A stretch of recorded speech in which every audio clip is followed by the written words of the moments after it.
Daniel, chapitre 7. La première année de Belshazzar, roi de Babylone, Daniel eut un songe et des visions se présentèrent à son esprit pendant qu'il était sur sa couche. Ensuite il écrivit le songe et raconta les principales choses. Daniel commença et dit « Je regardais pendant ma vision nocturne, et voici, les 4 vents des cieux firent irruption sur la grande mer. Et 4 grands animaux sortirent de la mer, différents les uns des autres.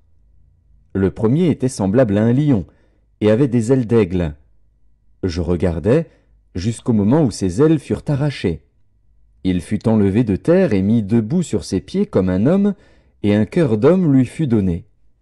Et voici, un second animal était semblable à un ours, et se tenait sur un côté. Il avait 3 côtes dans la gueule entre les dents, et on lui disait « Lève-toi, mange beaucoup de chair !» Après cela je regardais, et voici, un autre était semblable à un léopard, et avait sur le dos 4 ailes comme un oiseau. Cet animal avait 4 têtes, et la domination lui fut donnée.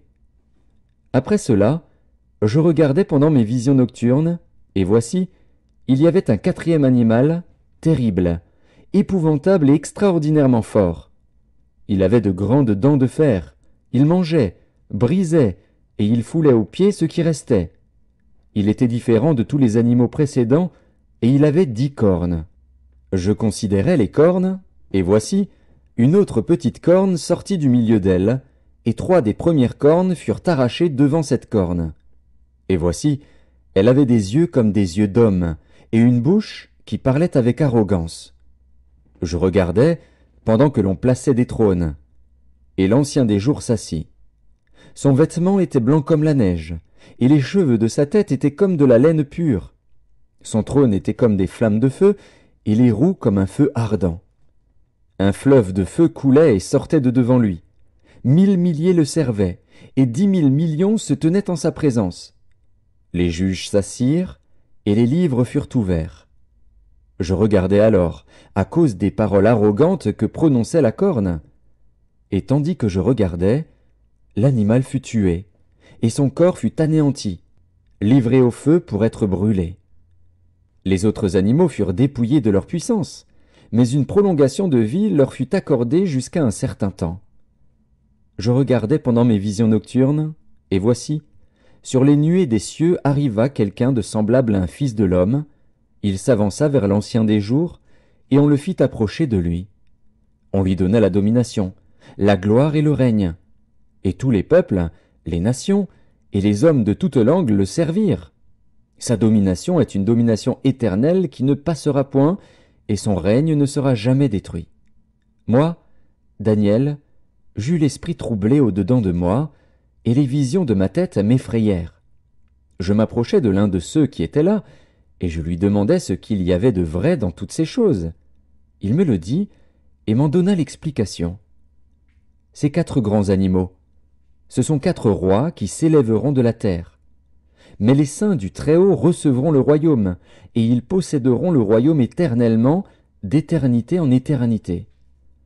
Ensuite, je désirais savoir la vérité sur le 4e animal, qui était différent de tous les autres, extrêmement terrible, qui avait des dents de fer et des ongles d'airain, qui mangeait, brisait, et foulait aux pieds ce qu'il restait.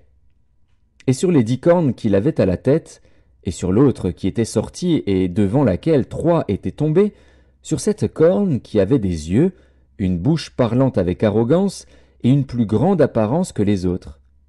Je vis cette corne faire la guerre aux saints, et l'emporter sur eux, jusqu'au moment où l'ancien des jours vint donner droit aux saints du Très-Haut, et le temps arriva où les saints furent en possession du royaume.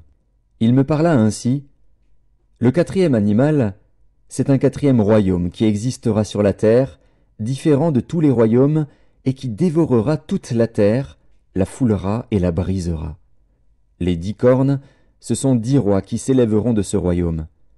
Un autre s'élèvera après eux, il sera différent des premiers, et il abaissera 3 rois. Il prononcera des paroles contre le Très-Haut, il opprimera les saints du Très-Haut, et il espérera changer les temps et la loi. Et les saints seront livrés entre ses mains pendant un temps, des temps et la moitié d'un temps. Puis viendra le jugement, et on lui ôtera sa domination, qui sera détruite et anéantie pour jamais. Le règne, la domination et la grandeur de tous les royaumes qui sont sous les cieux seront donnés au peuple des saints du Très-Haut. Son règne est un règne éternel, et tous les dominateurs le serviront et lui obéiront. Ici finirent les paroles. Moi, Daniel, je fus extrêmement troublé par mes pensées. Je changeais de couleur, et je conservais ces paroles dans mon cœur.